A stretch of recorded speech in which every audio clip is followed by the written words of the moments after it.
बंधुओं, ये जो मैं आपको सुनाने जा रहा हूँ घटना, काल्पनिक ना सोचना जरा भी। पूज्य गुरुदेव योगीराज से तो मैंने सुनी ही थी। जब मैं महाप्राण मुनि मायाराम ग्रंथ का लेखन कर रहा था तो मैंने अनेक बड़े संतों को पत्र लिखकर ये निवेदन किया था कि वे गुरु महाराज मायाराम के बारे में आपके पास कोई संस्मरण हो, आपने सुना हो कोई बात, तो आप मेरे को परिचित कराएं, मुझे दे। तो मेरठ में विराजमान परम श्रद्धेय श्री फूलचंद्र जी महाराज, किनका नाम लिया मैंने? हाँ, उनके छोटे भाई भी, गुरु भाई भी श्री शांति स्वरूप जी महाराज, मैंने उनको भी पत्र लिखा था, श्री फूलचंद्र जी महाराज को। उन्होंने ये पतली कापी, मोटी होती थोड़ी पतली कापी, एक कापी भर के भेजी लिख करके, कोई एक दो पन्ने की बात नहीं, बहुत कुछ लिख करके भेजा उन्होंने। उसमें भी उन्होंने ये घटना जो मैं सुनाने जा रहा हूँ, उन्होंने भी इस घटना को लिखा और कहा ये सच है, ऐसा हुआ था।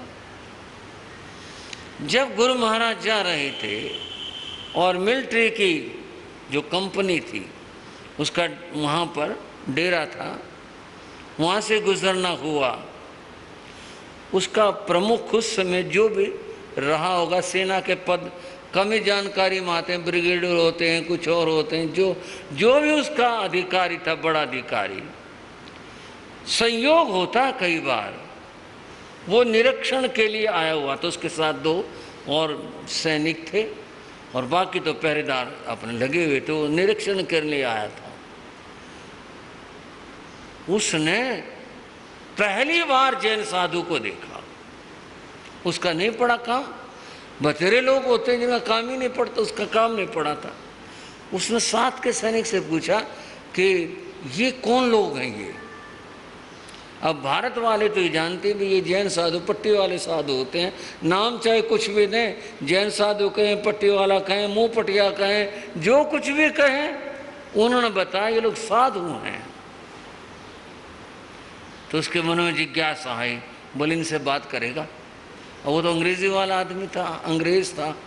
उन सैनिकों के साथ में आया और उन सैनिकों ने, साथ वालों ने बात की, हमारे साहब आपसे कुछ पूछना चाहता। हाँ हाँ बोलो, बोलो क्या पूछना है।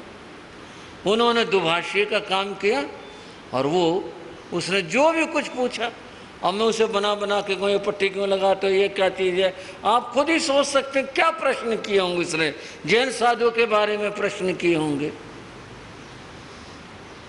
सब जानने के बाद में तो उसने पूछा भी तुम्हारा ठिकाना, आश्रम? बोले नहीं कुछ नहीं, हम लोग तो ऐसे पैदल चलते हैं, ये सब बताया। तो बोले आज कहाँ ठहरोगे? बोले आगे आगे ठहरेंगे। बोले आपको हम एक तंबू दे देते हैं, वहाँ ठहरो। तंबू लगा कर ठहरते हैं ना मिलिट्री वाले, तो ये तो पड़ा वैसे ही डालते हैं। बोले आपको एक तंबू दे देते हैं, वहाँ ठहरो। गुरु महाराज भी गुरु महाराज थे, क्या उन्होंने देखा, क्या सोचा और हाँ भर दी। बोले दे दो, ठहर जाएंगे। और उन्होंने खाली एक तंबू दे दिया और साधु उसके नीचे ठहर गए। रात में गुरु महाराज ने वहाँ प्रवचन किया। बोले जवानों को बुलाओ भाई, आपने ठहराया है तो जवानों को बुलाओ। जो आदमी थे उसमें काफ़ी लोग थे, उनको बुलाया गया और गुरु महाराज ने फिर वहाँ जो जैन धर्म के भजन और प्रवचन सुनाए, सब मुग्ध हो गए। उस अंग्रेज अधिकारी ने कहा आपको पूछ लिया था ना कहाँ जा रहे हो? लाहौर जा रहे हैं। बोले हम आपको गाड़ी दे देंगे, आप गाड़ी में चलो, हमारे साथ चलो और हमारे को सुनाया करो। गाड़ी में तो नहीं, पैदल चल पड़ेंगे। बंधुओं, वो मिलिट्री की कंपनी और गुरु महाराज आगे पीछे तो चलते थे होंगे, लेकिन साथ ही साथ के जहाँ वो डेरा डालते थे और तंबू महाराज को भी मिल जाता था, वहीं ठहरते थे। बात एक जगह फंस गई। बात फंसी भोजन में। भोजन में अब वो तो अंग्रेज स्वयं था, फिर दूसरे मिलिट्री में तो मांसाहारी भोजन का होता है, शाकाहारी वाले भी बहुत लोग होते हैं, सभी तरह के होते हैं। गुरु महाराज ने क्या तो समझाया, क्या बताया। बंधुओं, उस अंग्रेज अधिकारी ने शाकाहार व्रत लिया। बोलो गुरुदेव श्री माया राम जी महाराज के। उनके यहाँ मांसाहारी भोजन बंद हो गया बनना। फिर उन्होंने कहा तो आप हमारे यहाँ से ले सकते हो। बोले नहीं, ऐसे नहीं। इतना परिवर्तन आया कि बर्तन तक बदल दिए उन्होंने और बिल्कुल शुद्ध शाकाहारी पूरा वातावरण बना। और फिर उनके यहाँ से आहार लेना शुरू हुआ था। ऐसे गुरुदेव महाप्रतापी श्री माया राम जी महाराज, ऐसे महिमावान पुरुष। मैं बता रहा था मिलिट्री के बाद उस साध्वी ने होने वाला युद्ध रोका और इस महामना महापुरुष ने इस जमाने में, निकट के समय में, एक मिलिट्री की कंपनी को शाकाहारी बना दिया और उनको जैन धर्म के जो नियम है उनसे परिचित करवाया, शाकाहारी बनाया और लाहौर तक साथ ही साथ गए। अद्भुत घटना है, यूँ लगता है। लेकिन एक बात कहता हूँ, गुरु महाराज तो गुरु महाराज थे ही। दूसरे संत जब कहते हैं ऐसा हुआ, और ये अमृतसर से गए थे लाहौर, ये रास्ता वो रास्ता था। बंधुओं, ऐसे महापुरुषों के चरणों में कोटि कोटि नमन करते हैं। अब नमिराज 2 राज्यों के स्वामी हैं, राज्य कर रहे हैं। साध्वी जी अपने साध्वी संग में लौट गई। अब आगे क्या होगा, ये कथा हमारी कैसे आगे बढ़ेगी, इसकी चर्चा अगले समयों में। और अब हम चर्चा करते हैं उन महापुरुषों की जिनका जीवन कितना धन्य और महान था, उनकी चर्चा में। जिन शासन गौरव गाते हैं, जिन शासन गौरव निज जीवन सफल बनाते हैं, निज जीवन सफल बनाते हैं, जिन शासन गौरव गाते हैं, जिन शासन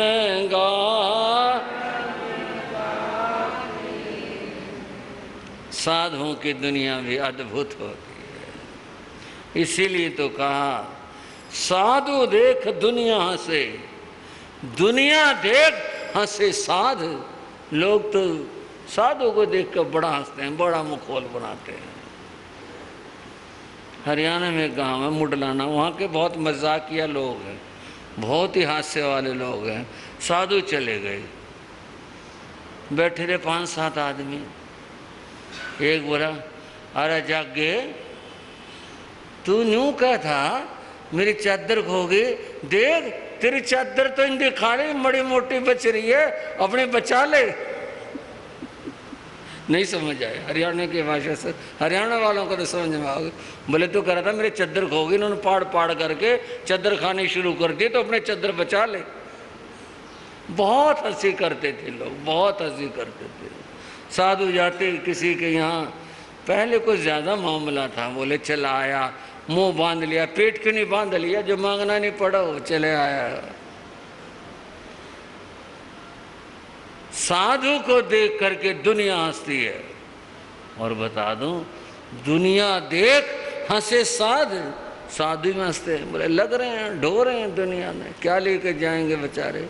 अज्ञानी जी वो भी हंस लेते हैं दुनिया के ऊपर। उलट पुलट की बात है, बात उलट पुलट है, उलट पुलट की बात है। कुछ परमार्थ लाद, कुछ इसमें से खोज ले, सच कौन है झूठ कौन है, किसका हंसना सही है किसका हंसना गलत है। हंस रहे हैं दोनों, वो दुनिया देख कर हंस रहा, दुनिया उसको देख कर हंस रही है। बड़ी उलट पुलट बात है। बंधुओं, साधुओं की दुनिया भी अपनी दुनिया होती है। बोलो, एक साधु आया उठ करके गुरुदेव से बोला, मैं तो चातुर्मास शेर की गुफा पर करूंगा। है ना, बताओ, उलट पुलट बदलो। तो यूं कहो ना सीधे सीधे मैं मरने जा रहा हूं, मैं शेर की गुफा के ऊपर, मैंने तो सुसाइड करना मरना, मैं तो वहां जा रहा हूं। और कमाल है, गुरु ने भी कहा एक बार तो भाई अपने को तोल लो। बोले मैंने सोच लिया। बोले जाओ तेरा रास्ता शुभ हो। क्या गुरु होंगे और क्या शिष्य होगा, क्या अद्भुत बात है दोनों की। वो भी ज्ञानी हैं और वो भी अपनी साधना पर इतना मजबूत है कि चलेंगे। क्या बात है, शेर से सामना होगा। बातें बहुत याद आ जाती हैं और घड़ी कुछ और याद दिला देती है। गुरु महाराज योगीराज जी, वाचस्पति श्री मदन लाल जी महाराज और उपाध्याय उस समय थे श्री आत्माराम जी महाराज, जो बाद में आचार्य बने। ये 10-15 संत विहार करे जा रहे थे और जहाँ कहाँ रहे थे, जाना था अजमेर। और उस विहार में इनका गुजरना रणथंभौर से हुआ। नाम सुना भाइयों रणथंभौर का? मैं तो ऐसी कोई प्रेरणा नहीं देता हूँ, जानकारी के लिए बता रहा हूँ। ये बच्चे ऐसे कर रणथंभौर निकाले। रणथंभौर की विशेषता है वो शेरों का अभयारण्य है। वहाँ शेर ऐसे फिरते हैं वो जंगल के अंदर। उसके पास से कोई सड़क थी, वहाँ से गुजरना हुआ। पता चला भाई शेरों का जंगल है। साधु ने आपस में कहा भाई आए हैं रणथंभौर आए हैं, ये तो देखते तो चलो ऐसे ही बराबर से गुजर जाएंगे, क्या फायदा होगा। साथ में लेने के लिए भाई आए हुए थे। बोले भाई कुछ प्रबंध हो सकता है इसमें देखने का?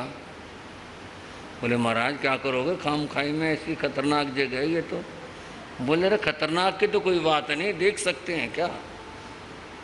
बोले हाँ टूरिस्ट आते हैं और रात को भी ठहरते हैं। कोठे बने हैं बड़े मजबूत और उनमें रात को शेर जैया विचरण करते दिख जाते। बोले भाई कोई कोठा हमारे को भी मिल सकता है क्या?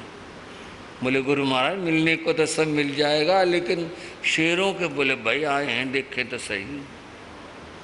भाइयों ने प्रबंध कर दिया और एक कोठा अंदर जंगल में होते, को किनारे थोड़ी थे, तो अंदर जा कर के होते हैं। कोठा मिल गया और मिलने के बाद में जब संत अंदर चले गए तो चौकीदार बाहर का ताला लगाने लगा। वो डबल गेट थे, एक लोहे का था सरियों का और एक अंदर लकड़ी का, 2 गेट थे। संत बोले भाई ताला मत लगा। बोले जी ये तो यहाँ कानून है, हम ऐसे नहीं छोड़ सकते आदमी को, ताला तो लगाना पड़ा। नहीं भाई हम ताला नहीं लगवाएंगे। हाँ संकल्प हम बंद कर लेंगे, हम खुद भी समझते हैं, हम क्यों खतरों में जा कर के पड़ेंगे। कहने सुनने से वो बहुत मुश्किल से माना। बोला लो ये चाबी आप ले लो, आप अंदर से लगा लो। ताला लगाना जरूरी है और लकड़ी का दरवाज़ा बंद रखना जरूरी है। आपने जो देखना है ये रोशनदान है, बड़े मजबूत लोहे के सरियों के। बोले इनमें से देखना, दरवाज़ा नहीं खोलना। अच्छा भाई। साधु ठहर गए, दरवाज़ा बंद कर लिया, क्योंकि साधु भी समझते हैं भाई सुरक्षा तो सुरक्षा है। साधु बात कह गए, पहले प्रतिक्रमण हुआ फिर बातें मारे गए। बोले भाई देखो जंगल में देखेंगे शेर भी कैसे घूमते फिरते हैं। करते रहे, देर हो गई, कुछ नहीं आया गया। कभी हिरण निकल गए, कभी और जानवर निकल गए, कभी लोमड़ी। बोले तो बतेरे देख रखे, शेर कोई आया नहीं। आखिर थक करके साधु बोले भाई सो जाओ। कोई दीवार के, छोटा कमरा था, कोई दीवार के साथ सो गया, कोई एक दूसरे के से सो गया, कोई बैठा हुआ था ऐसे ही। रात के 2 बज गए, 2 बज गए, कुछ नहीं आया गया। और वहाँ पास में तालाब था थोड़ी दूरी पर, पानी पीने जानवर उसी पर आते थे। चांदनी रात थी, ये भी मौके की बात है। देखते रहे, कुछ नहीं आया गया। बोले भाई और जानवर तो बतेरे आए गए, हिरण वगैरह सब, शेर तो आया नहीं, कुछ नहीं। साधुओं का भी मन सा उतर गया, भाई मौके की बात है, कोई है। गुरु महाराज योगीराज जी 2-2:30 बजे ध्यान करते थे। तो ध्यान करने के लिए उन्होंने ऐसा सोचा भी अपना जब एक बार लघु शंका जाए आए, उसके बाद फिर ध्यान में बैठेंगे। और साधु कोई तो सारे लग के सो गया, कोई ऐसे सो गया, कोई बैठा हुआ था, उन्होंने वो दरवाज़ा खोल लिया, लकड़ी वाला और वो लोहे वाला खोल करके वो बाहर निकल गए। 5-7 कदम गए होंगे, शेर कोठे की छत पर बैठा था। इनको तो आदमियों की गंध आती है, वो पिछली तरफ से कहीं से कोठे पर छलांग मार कर वहाँ बैठा हुआ था। उसे था कि भाई यहाँ आदमी है, गंध आती है ना इनको तो, शिकारी जानवरों को, आदमियों की। जैसे गुरु महाराज 5-7 कदम आगे गए, उसने ऊपर छप छलांग मारी, और छलांग मारते ही जोर से दहाड़ मारी तो जंगल गूंज उठा।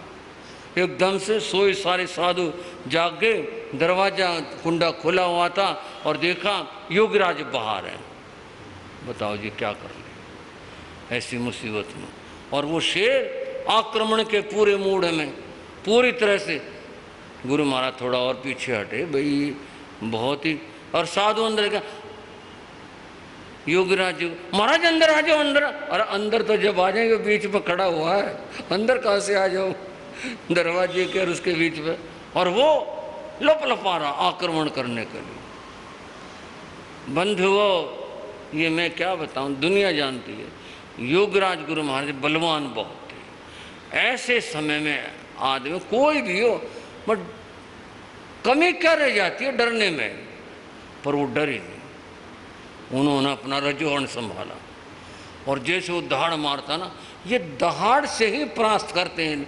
दहाड़ सुने और प्राणी या आदमी भागा, और भागा तो इन्होंने दबोचा। वो डरे नहीं, और भागने की तो बात ही नहीं थी। वो जितना जोर से दहाड़ता ना, योगीराज ने पूरे बल से ललकार लगाई, चलो जो भी कुछ वो बोल सकते थे, और रजोगुण दिखाए उसको।